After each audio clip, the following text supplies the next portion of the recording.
Hey Yeah. guys, welcome back to Filter Coffee Footy. Intense discussion today. We're going to discuss some big changes over at our rival club. Hmm. Antonio Conte coming in the dugout. Big change confirmed. Nuno out, Antonio Conte in. We don't want to talk tactics and stuff. There are people who are better at that who are going to discuss that. Three at the back. And yeah, like you said, there is already a general idea of what he's going to do. The question we want to discuss is where do we think Tottenham Hotspur will end this season and why? So, good thing is both of us have different opinions. So, we're going to put them out and let us know what you guys think about that. So, yeah, Karthik, why don't you start off with where do you think Spurs are going to end up this season? Uh, I think 6, 7, 8, somewhere in those. I mean, not above fifth. Fifth would be a great shout, maybe if Conte like manages to weave his magic immediately and gets all the immediate results. Yeah, there is also this point of a new manager bounce and things like that. But I see a side that's already broken for so many reasons. And then you have other sides that are also making waves. Look at Arsenal right now. Look at West Ham right now. We've also forgotten about Manchester United. I mean, okay, so that's like three clubs vying for top four, the fourth spot, because the top three are in all probability very much confirmed. Let's not even go there. So for the fourth spot, it's United, Arsenal, West Ham. Maybe let's throw in Leicester as well to the point. I mean, if you're looking at Tottenham, you can also look at Leicester, right? So let's throw in Leicester and Tottenham. So out of these five clubs, Tottenham is the last I expect to like finish fourth or even fifth. 6, 7, 8, anywhere between 6, 7, 8 is what I think they'll finish. So who, in your opinion, do you think is going to finish in that fourth and fifth spot? Doesn't matter what order, but who do you think kind of ends in that zone? I think it's an Arsenal United thing. Mm, I really think so. hot take. It could very well just turn out to be that way. Hot take. I But like. I yeah, like the confidence in Arsenal. yeah. Yes. The surprise aspect could be West Ham though. I mean, they are on a different planet right now with the way they're playing. But yes, fixture pile-ups, having a very tight, compact squad might come to hurt them during the holiday season. Yeah, I mean, I honestly can't argue a lot in terms of what you've said. There are definitely really good teams in there to kind of pick up those spots, and I agree with you in terms of the top three. I'd be really surprised if any one of those Liverpool, Chelsea, Manchester City don't finish in the top three. The actual order in The there, order is yeah, God again. alone knows with the way the season is going. Um, I actually think Spurs are going to have an amazing shot at the top four, and my reason is two main things. One, Conte just has history. He never spends more than a couple of seasons at a club, and yet he always ends up winning like a league title or something. So it just shows that he's super effective in the short run. So his track record on these kind of things is just incredible, and he's already done it in Premier League. So agreed, this is a weaker team that he is with, but that's never really been his thing. He's never really relied on like more than maybe one or two talismanic players in your squad, which I mean Tottenham Hotspur has at least three in there. Um, so he doesn't need a whole lot of quality in the team. He just needs like players who are ready to get down and do the work. And I feel Tottenham has a decent amount of those players in there as well. And he has that very Jose Mourinho, Diego Simeone kind of us against the world sort of mentality, where he knows how to kind of build this sort of mentality amongst the squad of like being together and playing for each other, sort of, which I believe this Tottenham squad desperately needs right now. Which is why he's actually a good signing, like good managerial appointment for them for many reasons.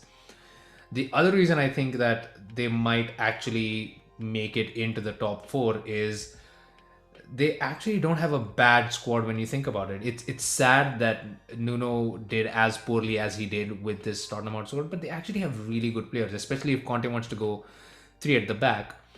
Christian Romero is a good centre back. Davinson Sanchez, loads of potential.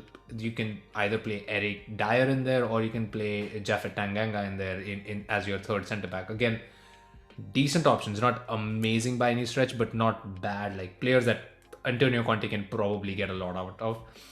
Reguilon at left wing back is probably his ideal position because the amount of attacking license he gets to go on that left. And Matt Doherty was good at Wolves as a right wing back, so he might make a comeback into this team. Who knows? If not, I mean, I forgot the name of their new Emerson Royal. Yeah. Um, Royally a big problem. that would be my only sort of worry. But I mean, again, who knows? He might just choose to play Lucas Moura out at right wing back. He definitely has the kind of work rate that Antonio Conte likes, so he might just end up being like a Victor Moses kind of story for him on the right. As for midfield, they have, I mean, Højbjerg, world class player. Outside of him, defensively, maybe some issues, but again, three at the back gives him that defensive stability. I guarantee you, Ndombele makes it into the team if I Conte plays it, and even Lo Celso will probably make it into the team.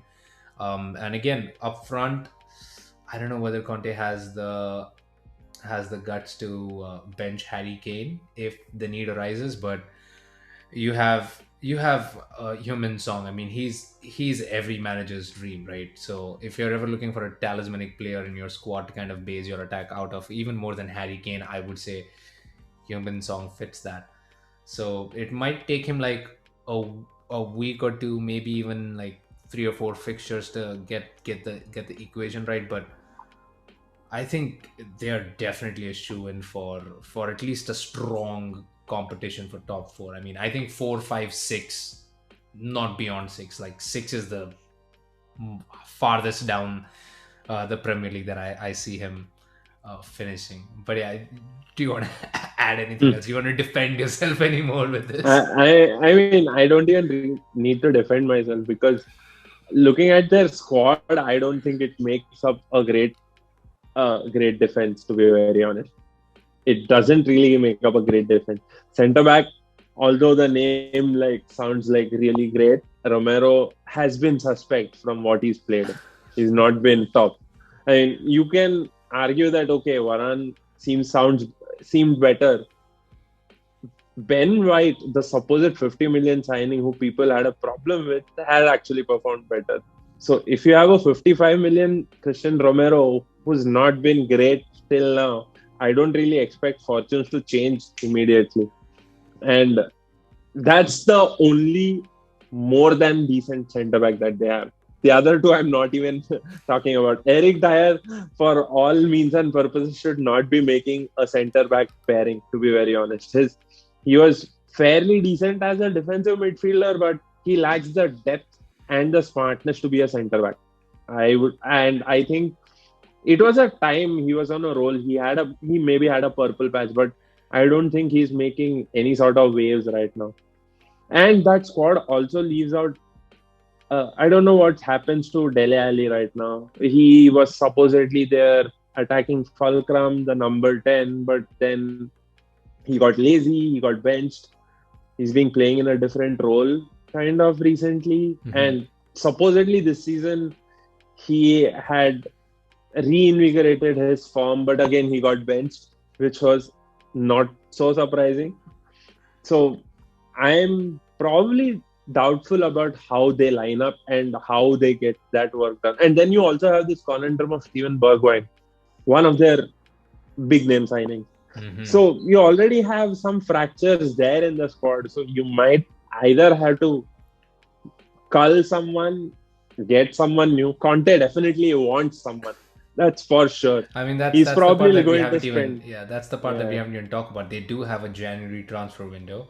Although I guess the squad will have to be in pretty good shape by then to make a run for the top four. Because if they're already far away from it by January, I don't think that changes. Which is why what he does with the current team is really important in terms of getting them to the top four. Anyway, do you even think? I mean, in January, I don't think he can make all of his big name signings or all of the signings that he needs, because Conte has never been that manager who's immediately worked off with a given squad. He's always wanted like at least 2, 3 players from some other club, from somewhere Yeah, else to suit his style. but the I'd say the upside to that is his demands are never like like he's not asking for like world class players at any point in time. He asks for fairly achievable targets, especially for a club like Tottenham. Most of the players that might be on his radar for the team should not be difficult targets. I would assume for a club like Tottenham. So I mean, again, that works in his favor, and Levy has apparently promised to loosen up his purse strings. So let's see where that goes. I But mean, yeah, after the yeah, no, please go go ahead. on. I was just gonna wrap things up. I mean, after sitting on a golden egg for all this while and then seeing that egg turn rotten, maybe, maybe he's just gotten aware of knowing when to sell and who to sell at the right time. Maybe Well, we'll know and we'll find out soon enough. So yeah, Karthik thinks 6 to 8 is probably the best that Spurs are six, going to seven, do. eight. I feel that 4 to 6 is where Spurs will sit at the end of the season. Let us know what you guys think and tell us why. Describe as much as you want. Leave a like, share the video, and yeah, hit that subscribe button and follow us on Instagram at Filter Coffee Footy. And thank you again for tuning in. Take care, guys. Bye. Ciao, ciao.